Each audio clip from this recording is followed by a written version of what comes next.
you're going after salary freeze for not just civil servants but the wider public service. Can you just explain the logic behind that?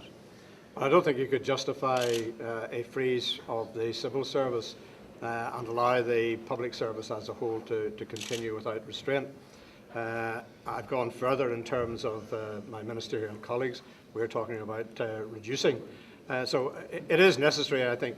In other countries there have been reductions in public sector pay. We believe that a freeze will allow us, because about 50% of the money that we spend comes from salaries. It's one of the two big areas of expenditure.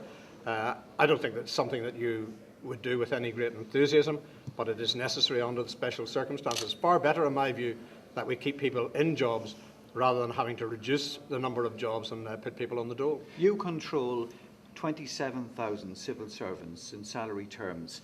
How would you implement a cut that would affect the 126,000 public sector workers?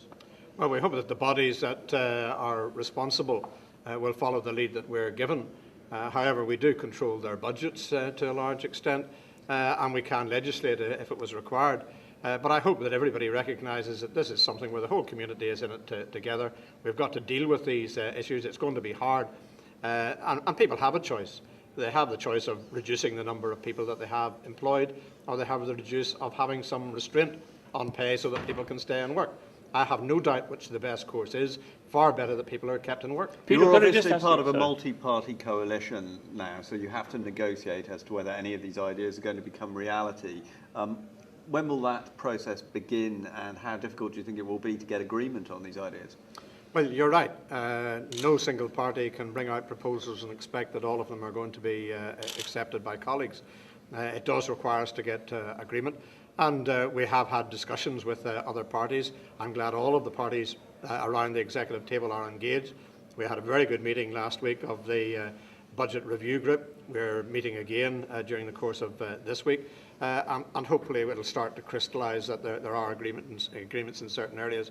But that is a process that will take place over the next number of weeks. And have you got an idea, a global figure of what your ideas would save, what kind of a black hole this would actually plug?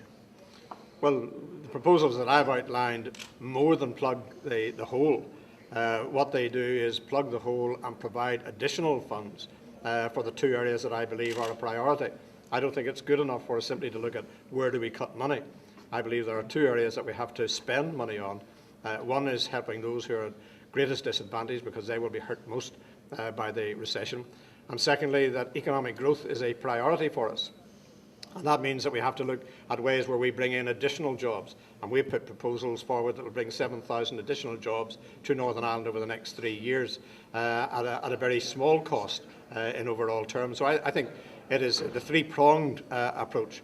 Deal with the cuts forced on us by the coalition government, protect as best as we can and give assistance to the areas that are in greatest hardship, and thirdly, how we invest in our economy to ensure that it grows. Peter, could I just put it to you though, is there not a danger that the cart's before the horse now, in the sense that you've put your proposals out there, Sinn Féin have put the proposals out there, but we don't have a social partnership in operation here.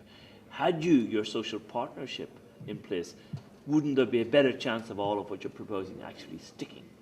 Well, the Deputy First Minister and I have been in discussions with the business sector, with the trade unions, with the voluntary and community sector, and we've met them twice over the last few weeks.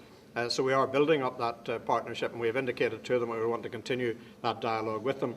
We also had the cross-sector advisory forum, which gave us very valuable assistance as we went through the previous months, and most of the recommendations that they made started to be implemented by ministers. So there is that growing partnership and a growing understanding that we do need to be working with all of the stakeholders to make sure that we have a good outcome. Are you confident ultimately then that the broad outlines as now emerging can be pinned down with the cooperation of the trade unions? Because certainly people earning 21,000, it's not a big salary, is it, by any stretch of the imagination? No, it's not.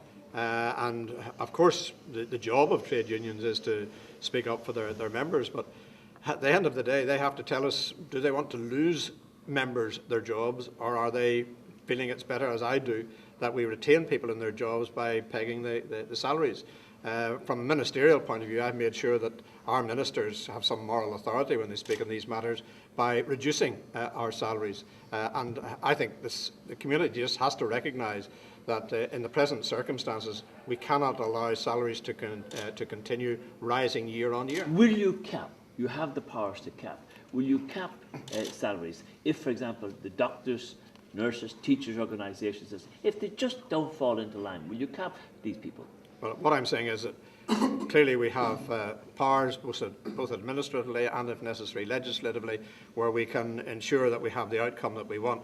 Better by far that we talk to these people, we bring them along with us, and they recognise that we have a common cause. By our estimates, you would save, through your non-recruitment measures and through your 2-year pay freeze, you would save £460 million.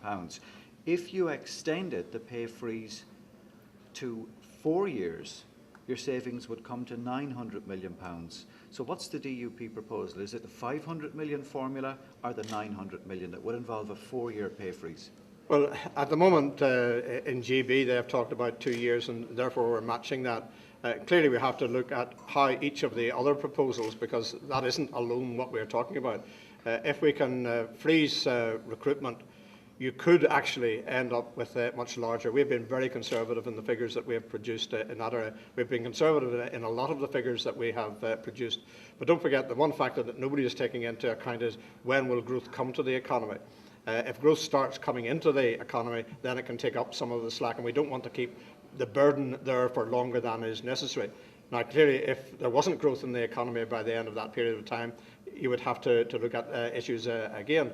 But we are confident that because we have added an element to our overall proposals of stimulating the economy, bringing new jobs in, that it will allow us the circumstances where we can peg it down for 2 years. Peter, in terms of selling properties and estate, apart from car parks which bring in money, apart from the MOT which actually brings in money, what else is available that you can put on the market today and bring in a bit of cash? Well, we have a team looking at this at the present time, and they're bringing forward proposals, so I won't be definitive. I think that there is very little that can be done, certainly in the first 2 years, in terms of the disposal of assets. That is something we have to look at for the latter 2 years. But in the first 2 years, I think we do need to look at issues such as the sale and lease of some of our properties, and that balances the books over the 4 years. Peter, time is of the essence at the moment. I mean, Sammy Wilson last week put a figure down at 2 weeks. Agreement was needed to get the sort of the knock-on to get the budget agreed for next year. I mean, is that realistic? Yes, it is, and not only is it realistic, but we sat down at our last meeting in the budget review group.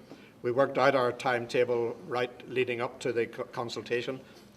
Normally it would be an 8-week consultation was given. We believe that because of the special circumstances and because Christmas is intervening, we need to give a bit more time than that. There's an assembly process as well. So Sammy is right. It has to be done within that very short period of time in terms of getting an agreement at the executive. And it's that kind of timetable that we're working at the present time. Last question. On the jobs creation element, there's a suggestion there that we really need to lower our sights. That's a recognition of harsher times, is it?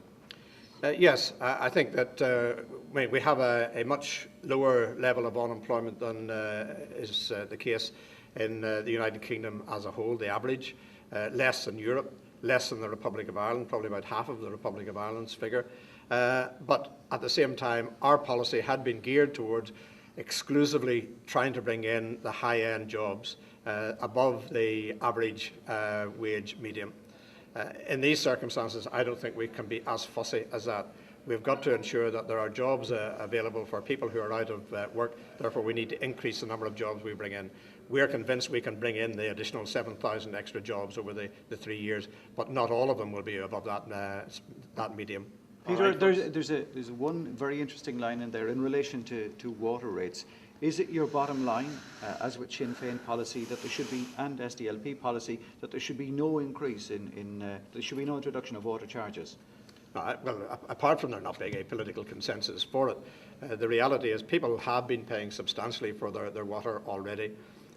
We are looking at proposals that will allow a year-on-year increase in terms of the rates that would take account of that level. But I have to say that I don't believe in taxing people more if there are still savings to be made in government. You should always have the efficiencies before you tax. And as soon as you start bringing in additional revenue of that kind, then it will take away the incentive on ministers to start getting the waste out of their departments. And you'll notice that even though we've had 4 years of 3% year-on-year efficiencies, we are still suggesting that there should be 2 or 3%. I think Sammy would like it to be higher. He'd like it to be somewhere around 5% efficiencies. But I think we have to recognise that as time goes on, it becomes more difficult to wring those efficiencies out of the system. But that's money that would be ploughed back in to the new ideas of government. All right. Thanks very much. Thank you. Thank you. Thank you.